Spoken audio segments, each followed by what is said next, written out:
de Dieu. Tu dois perdre ça. Dieu rempli du Saint-Esprit. Il y a 20 heures, il donne dans l'impuissance. Le Saint-Esprit a pris ça. C'est comme un pneu pour que chaque fois les crevaisons. Ça dégonfle. Pour la plénitude. Cela nous rend capables de faire des choses qu'on était incapable de faire. Regardez Jésus. Il a vécu pendant 30 ans. Combien de miracles il a fait? C'est que l'Église a commencé avec la plénitude du Saint-Esprit.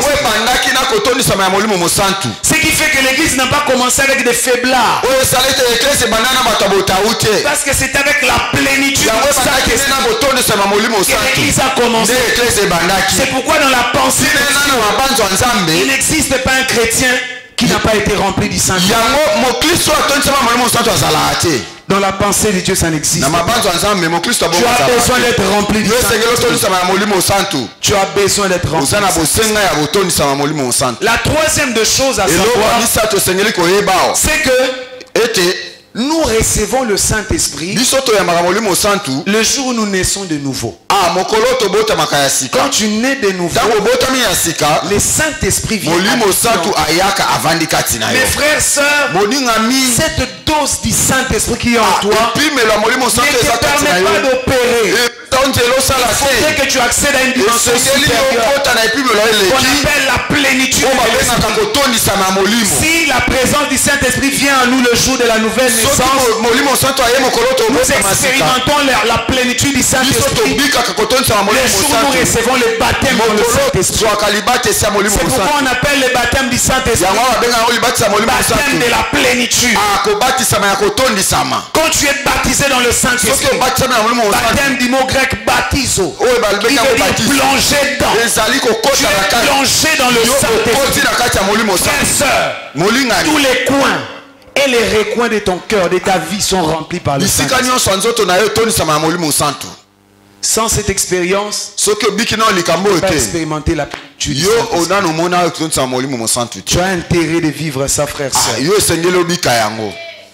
La quatrième des choses que nous devons savoir, c'est que Jésus-Christ, notre Seigneur, tout au long de son ministère terrestre, avait besoin de la plénitude. Dans Luc 4:1, la Bible nous dit Jésus rempli du Saint-Esprit. Si Jésus avait besoin de la plénitude, à combien plus forte raison toi et moi? Nous en avons encore besoin plus. Tu as besoin de la plénitude. Cette affaire de plénitude te concerne aussi. Tu as besoin de ça. La cinquième des choses à savoir, c'est que dans l'église primitive, la plénitude du Saint-Esprit faisait partie des critères taille, même pour être choisi dans les services. Dans Actes des Apôtres chapitre 6, la Bible nous parle d'un désordre qui commençait à naître dans l'église. Les hellénistes se sont soulevés pour dire que leurs veuves n'étaient pas considérées. La nouvelle parvint aux oreilles des apôtres. Ils dirent, nous ne pouvons pas laisser le ministère de la prière et de la parole. Vous devez choisir parmi vous des hommes remplis du Saint-Esprit, remplis de sagesse.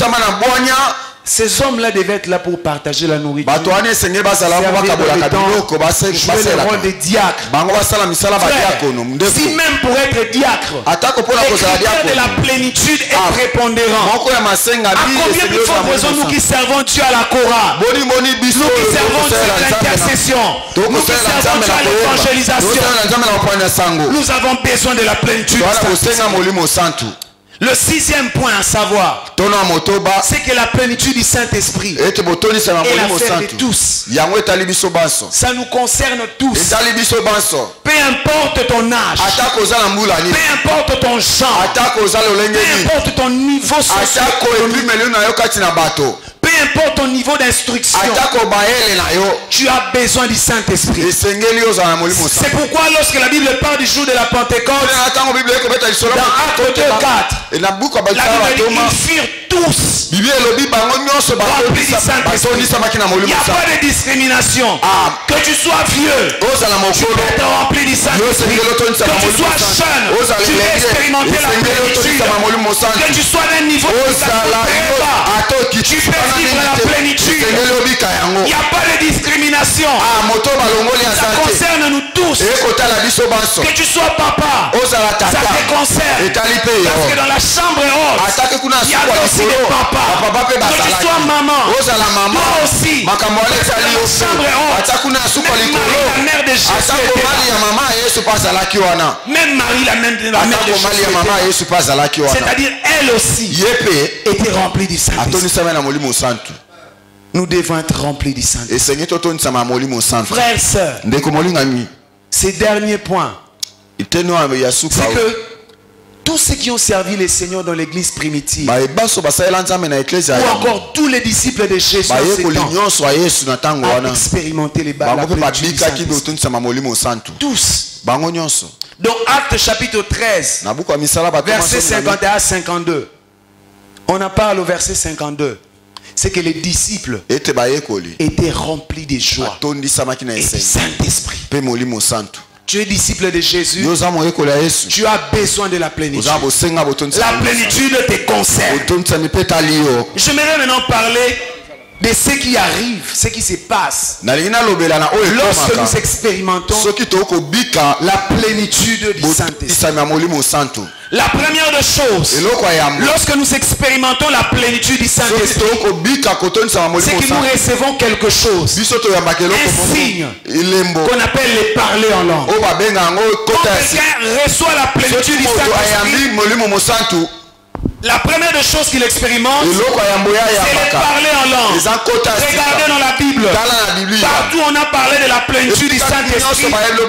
Juste après, ils se mirent tous à parler en d'autres langues. Les parler en langue est un signe initial de la plénitude du Saint-Esprit. Et les parler en langue, il y en a deux types. Il y a ce qu'on appelle glossolalie et énolali. Glossolalie, c'est-à-dire quelqu'un qui est rempli du Saint-Esprit. Il parle une langue inintelligible. On ne comprend pas. On ne les connaît pas. Lui-même ne les connaît pas. Mais les énolali, c'est lorsque quelqu'un qui est rempli du Saint-Esprit, il n'a jamais étudié, mais il commence à parler anglais. Oh Lord, I praise your name. You are wonderful. Alléluia. C'est parler en langue, mais on appelle ça énolali. Les parler en langue. Il s'est mis à parler en d'autres langues. Si nous lisons dans Acte 2, après la plénitude, il y avait les parler en langue. Si nous allons dans Acte 4, après qu'ils étaient de nouveau remplis, après les parler en langue. Acte 19, Paul leur imposèrent le main. Il s'est mis à parler en d'autres langues et à prophétiser. La plénitude du Saint-Esprit te donne de parler en d'autres langues. Amen. La deuxième des choses, c'est que lorsque tu expérimentes la plénitude du Saint-Esprit, tu reçois le caractère de Dieu et tu opères dans le don spirituel. Tu opères dans le don spirituel. Frère, regardez la Bible. Chaque fois qu'il y avait plénitude, frère, les gens opéraient toujours dans le don spirituel. Je comprends pourquoi Samuel a dit à Saül, lorsque le Saint-Esprit te saisira, tu seras transformé en un autre homme et tu prophétiseras. Le fait de te transformer en un autre homme veut tout simplement dire que tu recevras le fruit de l'esprit. Parce que le fruit de l'esprit, c'est les caractères de Dieu. Quand tu es changé à un autre homme, ton caractère est changé. Mais il ne se limite pas là. Il dit, tu prophétiseras aussi. La prophétie qui est l'image des dons spirituels. Non seulement tu auras le caractère de Dieu, mais tu vas aussi opérer dans les dons spirituels. Les dons spirituels qui sont des capacités surnaturelles que Dieu nous donne. Frères, sœurs, regardez Pierre. Après avoir expérimenté la plénitude à acte 3, un paralytique marche. Un don spirituel est manifesté. Cette personne qui n'a jamais marché, il a marché. Quand il y a plénitude, les paralytiques doivent marcher. Quand il y a plénitude, les aveugles doivent boire. Quand il y a plénitude, frère, les dons spirituels doivent être manifestés. Vous savez, il y a des choses que les gens ne diront jamais. Même quand il vient, frère Péniel, prie pour moi. Ces derniers temps, je n'arrive pas à prier. Comment la vie chrétienne? Ah, ça va. Dieu me fait grâce. Il ne dira jamais que frère Péniel, je viens d'avorter. À moins qu'il ait une conscience active. Un jour, je me promets, je rencontre une soeur. Ça fait longtemps, je l'ai connue à l'église de l'autre côté. Bonjour ma soeur. Comment tu vas? Frère, ça va. Dieu me fait grâce. Comment ta vie chrétienne? Oui, ça va. Ça va. Le Saint-Esprit me dit, cette soeur ici vit une vie sexuelle active. Je lui parle, ma soeur. Je ne sais pas, mais le Saint-Esprit me dit que tu vis une vie sexuelle active. Comment tu mènes ta vie? Oh frère, c'est vrai. Tel que je suis là, je ne vis pas bien. Je vis avec un homme avec qui on a fait 3 mois. On a couché combien de fois? 5. Pendant qu'il parlait, elle parlait. Le Saint-Esprit me dit, cette soeur a même avorté. Je demande à ma soeur, tu as même avorté? Frère Jospin Mbalamorokak. Il y a des choses que les gens aiment dire, mais il y a des choses qu'ils ne diront jamais. Si le Saint-Esprit n'est pas en activité, si les dons spirituels n'opèrent pas, c'est pourquoi laisse qu'il y ait des prophètes à l'église. Laisse qu'il y ait des gens qui ont les yeux ouverts. Ils voient.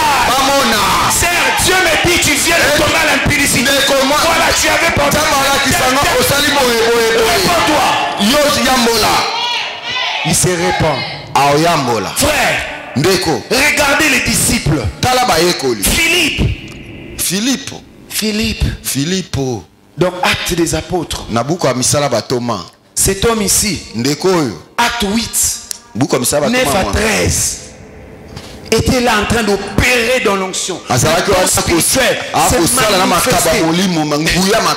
cet endroit-là, il y avait un homme qu'on appelait Simon. Ce gars, qu'est-ce qu'il faisait? En fait, c'était un impressionniste. Avec sa magie, il faisait des miracles. Et les gens pensaient qu'il venait de Dieu. On l'appréciait, on les respectait. Mais quand Philippe a atterri dans la place, il a prêché l'évangile. Même Simon s'est réparti. Et quand il opérait, Simon ne le quittait pas. Simon enfuyait. Ce qui s'est passé par Philippe. Frère, sœur, c'est anormal qu'on aille chez les marabouts chercher l'onction. Le Saint-Esprit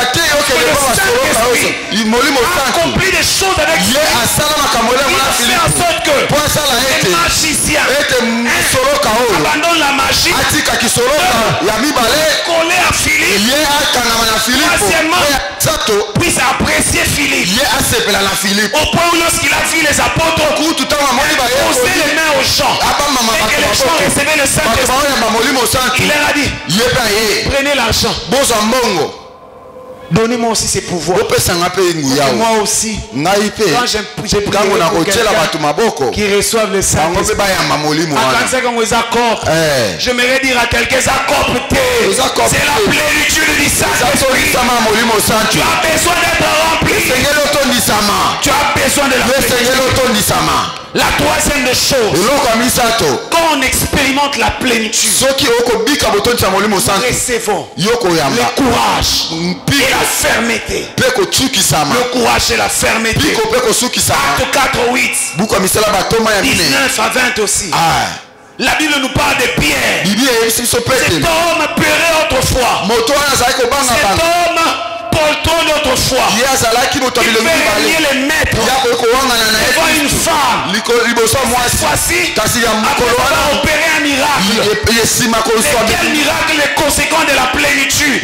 Il rencontre non pas la femme, mais le chef de la femme. Il les rencontre comme ça. La Bible dit, Philippe prit la parole. Il s'est mis à parler. Il était devenu courageux. Plus question de peur. J'ai expérimenté la plénitude. On expérimente la plénitude. On est plus un peu. On devient courageux.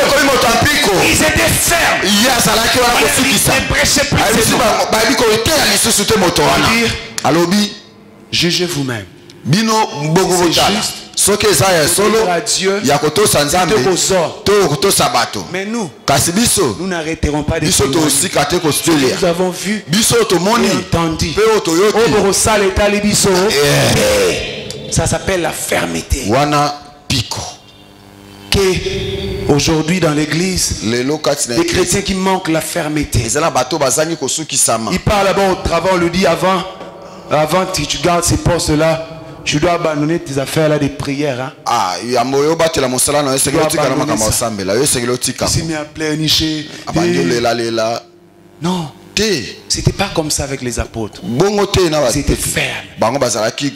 Parce qu'ils savaient que ce qu'ils défendaient était juste. Mais cela n'était pas une fermeté normale.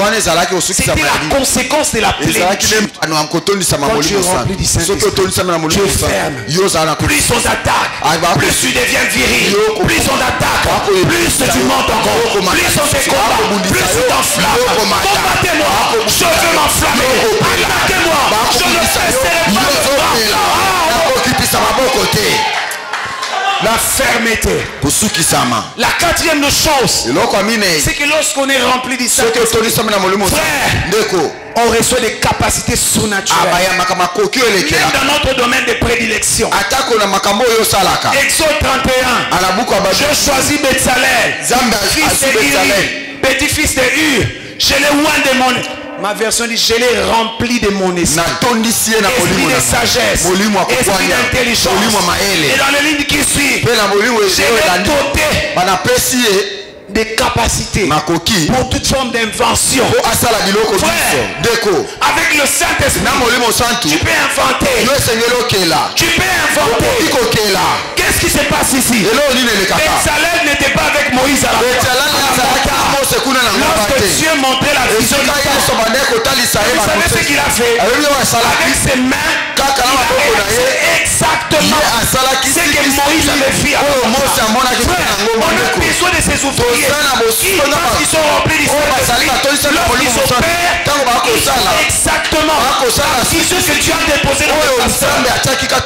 Quand il fait, mais c'est ce que Dieu m'a montré. Dieu m'a montré. Mais Dieu l'a rendu capable de faire des inventions.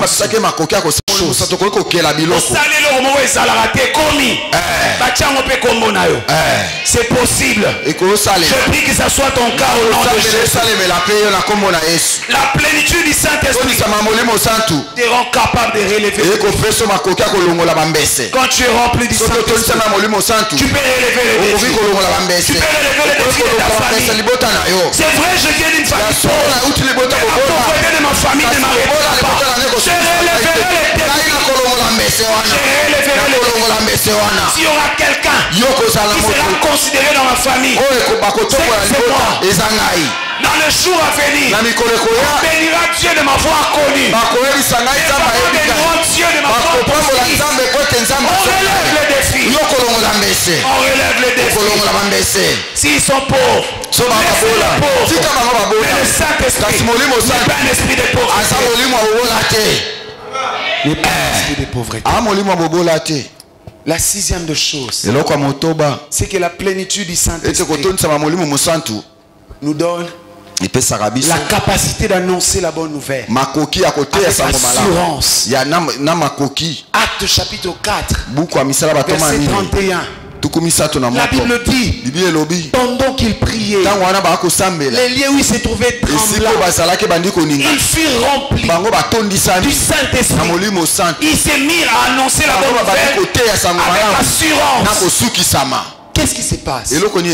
Il venait d'être repris par les Sanhédrins. Ils ont reçu l'interdiction formelle de prêcher la bonne nouvelle. Mais lorsque le Saint-Esprit est descendu, le Saint-Esprit, quand il descend sur toi, quand il t'est rempli, il te rend capable de dépasser les limites tracées par le sort. Ils ont tracé les limites.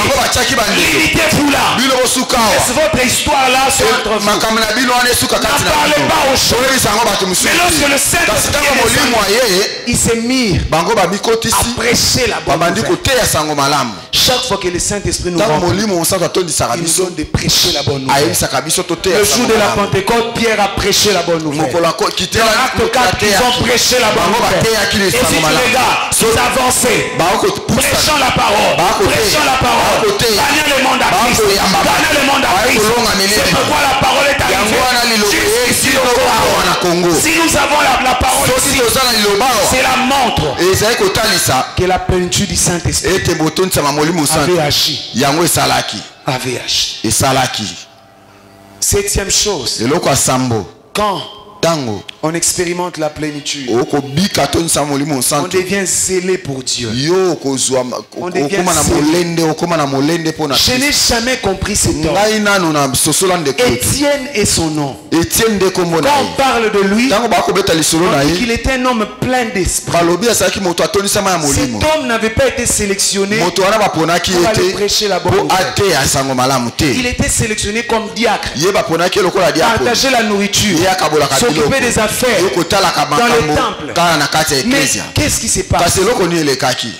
Étienne est allé annoncer la bonne nouvelle. Il est mort même sur un champ évangélique. Frères et sœurs, quand on est rempli du Saint-Esprit, on n'attend pas que les responsables disent faites ça. Non, c'est que les responsables pouvaient faire. Le Saint-Esprit à l'intérieur de nous dit fais ça. C'est ça que tu dois faire. Pendant que tu dors là, tu deviens scellé pour Dieu. On ne comprend pas. Ce qui se passe avec ses frères. Il est toujours à temps. Il est toujours là. Quand il est sorti évangélique, il est là. Il a expérimenté quelque chose. Il a connu la plénitude. Désormais, il n'est plus une personne dont les contrôles externes, mais les contrôles internes. Quand il est scellé, il se retrouve dans le bus, il prêche la parole, il se retrouve au quartier, il prêche la parole. Le pasteur ne sait pas, mais je le fais, Dieu le sait, je le fais. On n'attend pas être poussé. 8e chose, j'aime ça. Lorsque nous expérimentons la plénitude, nos sens spirituels s'ouvrent.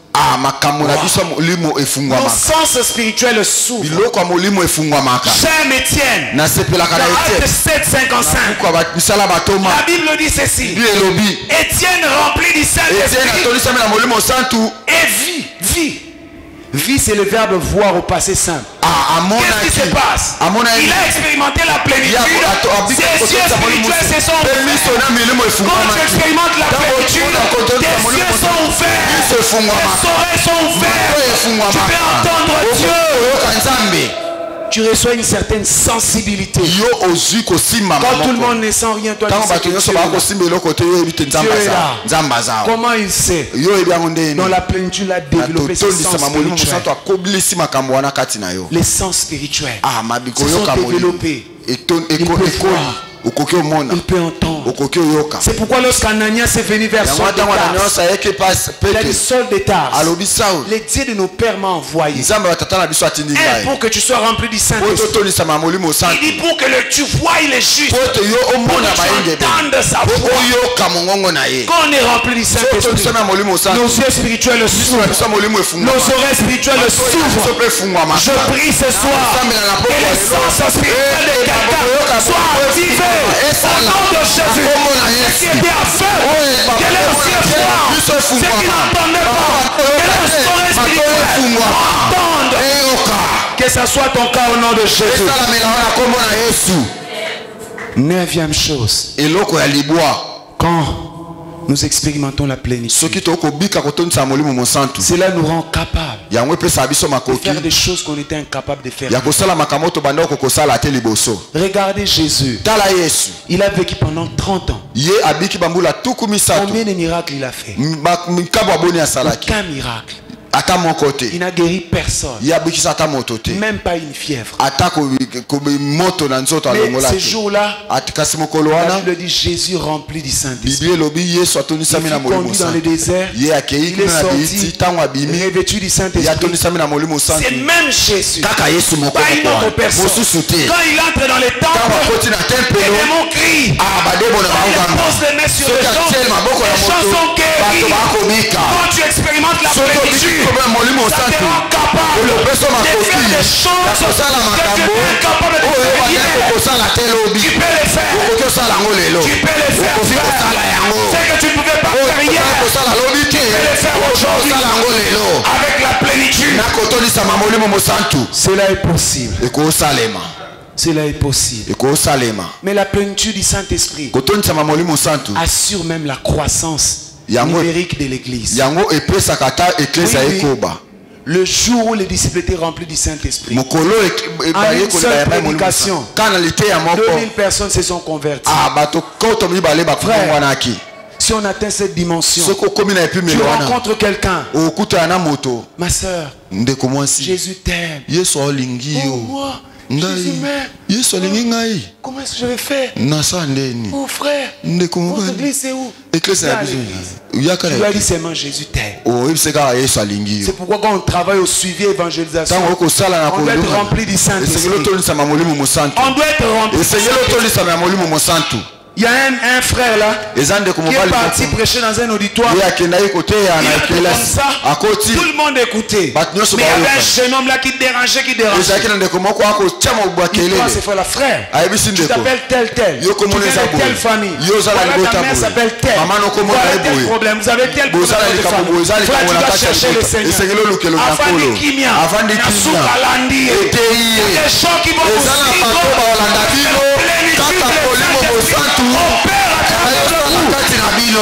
Que ce soit ton partage au nom de Jésus. Comment recevoir la plénitude? Il faut naître de nouveau. Tu as donné ta vie à Jésus. Acte 2:38. Répondez-vous. Et que chacun de vous soit baptisé pour le pardon de vos péchés et vous recevrez les dons du Saint-Esprit. Ça ne veut pas dire les dons spirituels, non. Il voulait dire vous recevez le Saint-Esprit. Parce que le Saint-Esprit est un don que Dieu nous a fait. Et vous recevez le Saint-Esprit. La deuxième des choses, c'est connaître que le Saint-Esprit existe. Et que la plénitude du Saint-Esprit est une réalité. Ça c'est très important. Frère, tu ne peux pas aller au-delà de ta connaissance. Tu es lié par ta connaissance, par ta mentalité. Parce que ce que l'on connaît crée en nous les goûts de l'expérience. La plénitude du Saint-Esprit.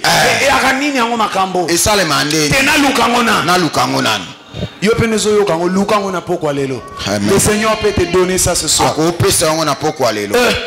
Actes chapitre 19, l'apôtre Paul rencontre quelques disciples d'Éphèse. Il leur pose la question. Avez-vous reçu le Saint-Esprit? Il dit, nous n'avons jamais entendu parler du Saint-Esprit. Saint-Denis, il leur pose la question. De quel baptême êtes-vous baptisé? Il dit du baptême des gens. Ok. Il leur baptise. Et puis la Bible dit Paul imposa les mains sur eux. Ils furent remplis du Saint-Esprit. La connaissance précède l'expérience. Ce que tu ne connais pas, tu n'expérimenteras jamais. Tu dois connaître le Saint-Esprit. Je vais dire à quelqu'un que le Saint-Esprit existe. Il est beaucoup plus réel que toi. Il est réel. La plénitude du Saint-Esprit. Et ça m'a sanoté. Et à Kaya Solo Makambo. Et tu peux le vivre ce soir. La quatrième de choses, c'est la soif. Il faut désirer le Saint-Esprit. Il faut désirer la plénitude. C'est que j'aime avec la soif. C'est que la soif nous conduit devant Dieu. Comme des vases vides. Tu es rempli à la mesure de ta soif. La soif, c'est un récipient que tu mets à la disposition de Dieu pour que Dieu te remplisse. Si tu prends un bidon fermé, tu mets au robinet, ça ne sera jamais rempli. Jamais rempli. C'est pourquoi Jésus dans Jean 7, la Bible dit, les derniers jours de la fête étaient plus solennels. Jésus s'éleva et cria, là celui qui a soif, il vient à moi et il boive. Si vous croyez, fleuve d'eau vive couleront de votre cœur. Et la Bible dit, il parlait du Saint-Esprit tous ceux qui croiraient en lui. Tu crois en lui, le Saint-Esprit c'est aussi pour toi. Quatrièmement, l'unité ou la communion. C'est très important. Frère, j'ai médité la Bible. J'ai lu. J'ai étudié la Bible. J'ai vu, à part Jésus et Paul, tous les autres qui étaient remplis du Saint-Esprit, ils étaient en groupe. Ils étaient en groupe. C'est même l'importance de l'unité. On fait la plénitude du Saint-Esprit. Parce que quand on est là unis, celui ça a sa soif, l'autre là sa soif, l'autre là sa soif. Ça fait une union de soif. Quand la soif est importante, ça attire la plénitude. C'est pourquoi la Bible dit, poussé par la soif, Samson cria à l'Éternel. La soif nous pousse. L'Éternel répond. Qu'est-ce que Dieu a fait? Il a fendu les rochers. La Bible nous dit dans 1 Corinthiens 10, mon père dans le désert a bu dans les rochers spirituels. Et ces rochers-là étaient Christ. Christ est frappé, l'eau est sortie. Après la mort de Christ, c'est le Saint-Esprit qui est venu. Donc Samson avait dit, pourquoi Jésus a dit, si tu bois de cette eau que tu donnes, tu n'auras plus soif. Et c'est tout devenant à toi un torrent qui jaillira jusqu'à la vie éternelle. Ça peut jaillir de ta vie. Ça peut jaillir.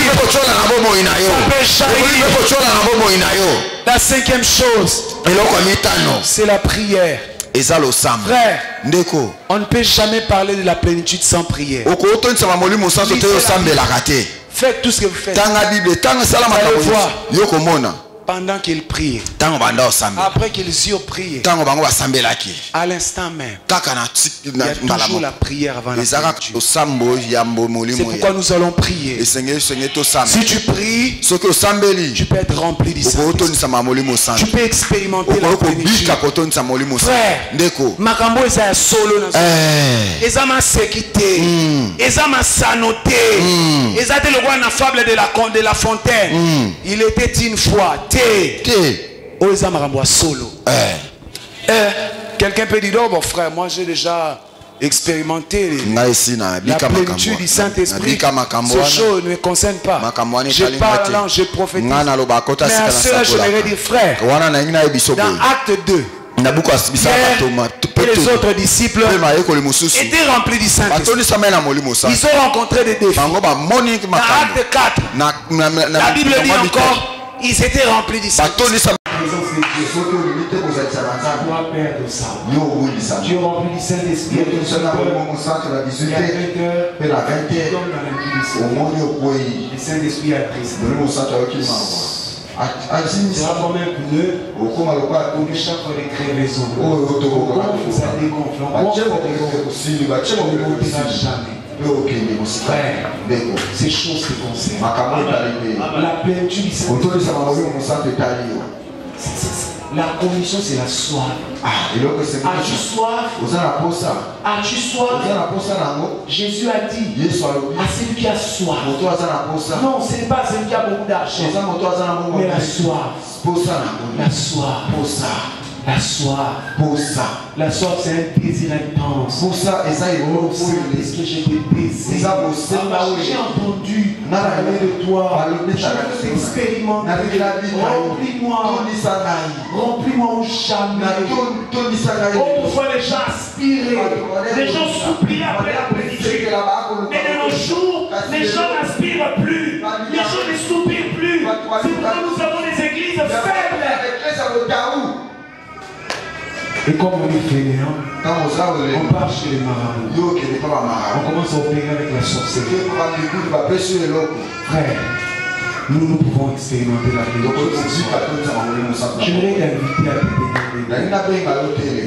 Frère, prie comme jamais tu n'as prié. C'est vrai que tu as été rempli du Saint-Esprit, mais tu en as besoin. Parce que Dieu veut t'amener des plénitudes en plénitude.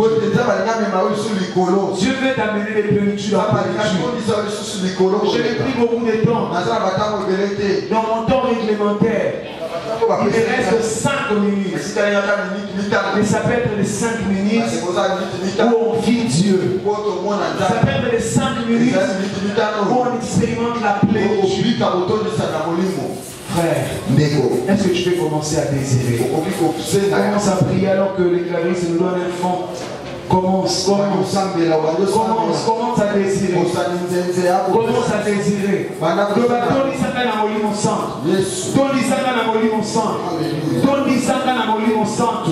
Remplis-moi du Saint-Esprit. Remplis-moi du Saint-Esprit.